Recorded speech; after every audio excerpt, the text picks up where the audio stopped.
Videos काढ ना.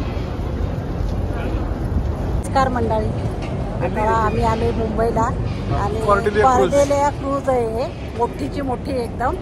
तर त्याच्यामध्ये आम्ही 2 दिवस राहणार आहे. तर चला बघूया आपण कशी आहे ती. तर मंडळी बोर्डिंग सुरू झालेलं आहे आणि खूप मोठी सीप आहे. हे खूपच मोठी बोट आहे, क्रूज बोट कॉर्डेलिया क्रूज. तर मस्त मजा येणार आहे, खूपच छान. तर निघालोय आम्ही आतमध्ये आता, पण मी दाखवते. आणि हे अशी आहे बोट, मस्त मोठी एकदम. आतमधले लॉबी किती मोठी आहे माहिती का, खूपच मोठी आहे. बोटमध्ये एवढं मोठं असतं असं आपण एवढं म्हणजे विचार करत नाहीये, तेवढं खूपच मोठी आहे, म्हणजे खूप मोठी. आम्ही लंचसाठी चाललेलो आहे, आता 2 वाजलेले. तर जेवण वगैरे करणार आहे आणि मी वरती जाऊन पण दाखवते कशी आहे ती सीप. म्हणजे एवढा मोठी आहे. जेवायला आलेलो आहे आम्ही इकडे आता दुपारचं. तर खूप मस्त आहे, मोठं आहे खूप रेस्टॉरंट. पूर्ण समुद्र आहे बघा,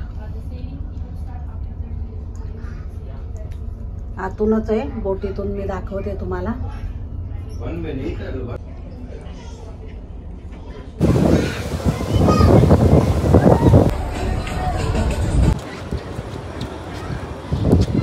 मंडळी बघू शकता तुम्ही, किती मस्त आहे. अगदी पूर्ण समुद्र आहे बघा, आणि समुद्रामध्ये आम्ही बोट आहे आमची.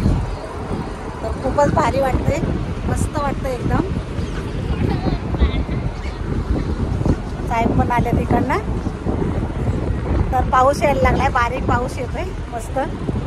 थोडंसं म्हणजे कशा पद्धतीचे असते, साहेबांचं आयुष्य गेलं त्याच्यामध्ये.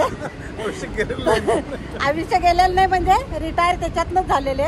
तर ते सांगतील तुम्हाला काय आहे त्याच्याबद्दल. तर सांगा तुम्ही काय. तर एक कॉर्डेलिया क्रूज म्हणून एक पॅसेंजर वेसल आहे. वेसल म्हणण्यापेक्षा एक मोठं शिप आहे, पॅसेंजर शिप. त्याच्यामध्ये ऑलमोस्ट टोटल डेक आहेत 13, म्हणजे 13 मजल्याचं शिप आहे.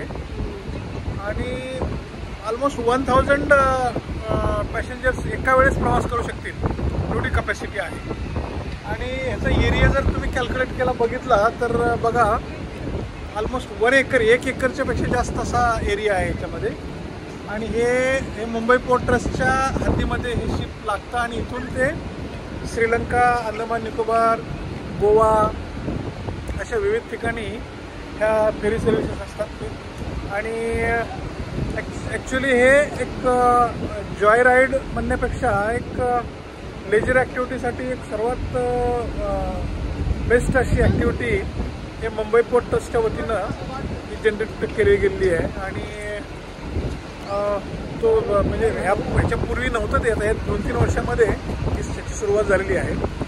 आणि खरोखर एक असा मस्तपैकी एक्सपिरियन्स आहे याच्यामध्ये की यू कॅन रिअली एन्जॉय. थोडंसं कॉस्टली आहे पण दॅट इज वर्थ. म्हणजे इतकं सुंदर आहे की पूर्ण समुद्र आहे कडेनं आणि मुंबई दिसते, पूर्ण मुंबई दिसते बघा. शिप्स दाखवते, बघा पूर्ण शिप्स आहेत. हे बघा, एक शिप आहे इकडे अशी हे छोटी छोटी शिप्स आहेत, काही मोठ्या पण जहाज आहेत. सगळं म्हणजे इथूनच समोर कॅथी ओशन म्हणून. आणि हा इकडे सारा हे मुंबईचा एरिया बघा पूर्ण. इकडे हे मुंबई आणि इकडे हे सारा अरबी समुद्र आहे. अरबी समुद्र आहे. सो ह्या छोट्या छोट्या बोटी दिसत आहेत, त्या ह्या फिशरमनच्या बोटी आहेत, मासेमारी करणाऱ्या. आणि आतमध्ये डीप बघितलं तर ते आतमध्ये बरेचसे शिप्स अँकर केलेले दिसत आहेत. आणि मस्तच नजारा आहे, म्हणजे पाऊस पण पडतो. आणि इकडं जर बघितलं तर हा पूर्ण अरेबियन सी आहे. मोठी मोठी शिप्स इकडं आहेत. आणि छोटे दिसत आहेत तिथे फिशरमनचे बोटी आहेत, ते छोट्या. सो खूप भारी वाटतंय. आणि हवा पण एवढी आहे ना इकडे, हवा भरपूर आहे. कारण वरती आलेलो आहे आम्ही, आता टॉप फ्लोअरवर आलेलो आहे. स्विमिंग पूल आहे, जेवण वगैरे केलेले आम्ही मस्तपैकी. आणि मस्त आम्ही फोटो काढतोय आणि शूटिंग काढत फिरतोय मस्तपैकी. तर आता 2 दिवस आम्ही इकडेच आहे, त्याच्यामुळे आणखीन पुढचे व्हिडिओ पण येतील तुम्हाला. तर आजच्या पुरतं एवढंच. तर चला बाय. आणि ब्लॉग आवडला असेल तर लाईक, शेअर आणि सबस्क्राईब करायला विसरू नका. धन्यवाद.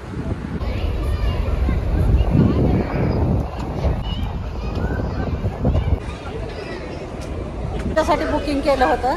ऐकतच नव्हता. तुम्ही जा जा म्हणून आम्हाला पाठवलं आणि आम्ही सकाळी निघालो होतो आणि जवळजवळ 9:30ला निघालो आम्ही आणि पोचलो इकडे 1:30 वाजता पोचलो मुंबईला. ट्रॅफिक वगैरे जास्त नाही मिळाला आम्हाला, तर व्यवस्थित प्रवास झाला आणि 1:30चा आमचा इथं स्लॉट होता, तर आम्हाला तो पण मिळाला आणि 1:30 पावणे 2ला पोचलो आम्ही. त्याच्यामुळे 10-15 मिनटं लेट झालं, जास्त नाही. तर खूप मस्त आहे आणि एन्जॉय करतोय आम्ही.